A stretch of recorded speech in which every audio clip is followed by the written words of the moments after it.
is now dead. But to David, a covenant promise is no small matter.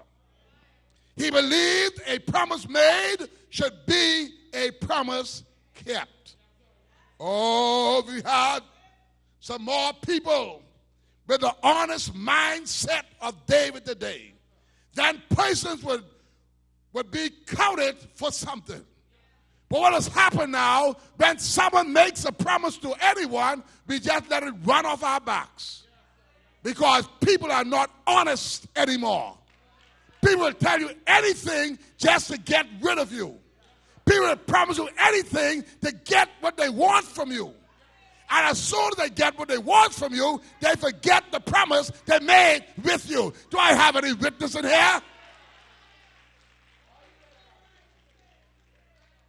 Some of you have been promised the moon on a silver platter. But as soon as the promiser got what he or she wanted, you found yourself just where you were. Could I tell you that there are some challenges in promises? But the challenges should not deter nor cancel the promise. You promised God that you would serve him until you die. But then you face some challenges in your life, in your family, in your marriage, in your finances, and then you turn away from the promise you made with God. Some of you just cannot keep promises in times of challenges.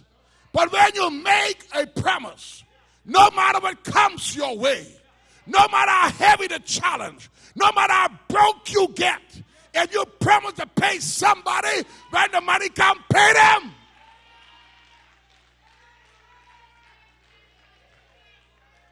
Some of you go in ASU and you promise, when I got my draw, I'd pay it every week.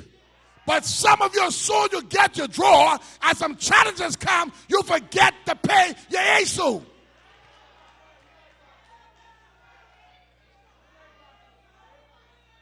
Some of you sign commitments with the bank to make a payment on the 15th of the month. But any challenge come your way, you forget what you have promised to do. The husband of a depressed wife knows the challenge of a promise. As she daily stumbles through a gloomy fog, he wonders what happened to the girl I married. This not the woman I married. Something has gone wrong here. She don't act the same. She don't call me honey no more.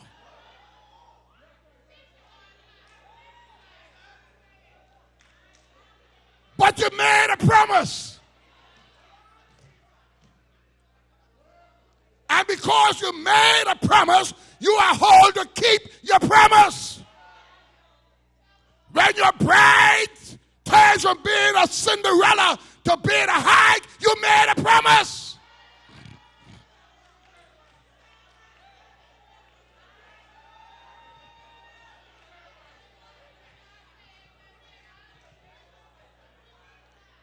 The spouse of a cheating mate asks the question, should I keep my promise? You made a promise. You made a promise. You don't have to do what he or she does. You made a promise to be faithful. Hold on to your promise. Watch this now. When David remembered his covenant with his friend Jonathan, finding a descendant of Jonathan was not easy. No one in David's circle knew of any who still lived. But David wanted to make sure that the promise he made with his friend was carried out. So he sent and summoned Ziba, one of Saul's former servants, who would know if there were any surviving members of Saul's household. When Ziba came, he told David that there was but one of Jonathan's sons who was yet alive, but he was a cripple. Hear this. David did not ask about the boy's condition.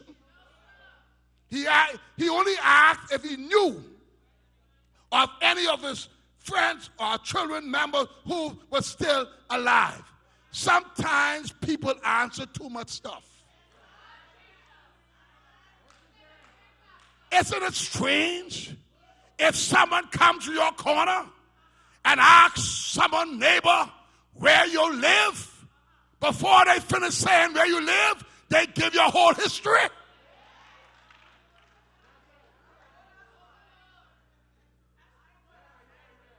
Notice, secondly, Ziba did not even give David the name of the young man.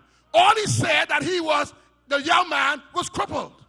In other words, he was saying to David, this young man is not suited for the palace of a king. You might want to think this over. Sometimes people put you, people characterize you because of how you look,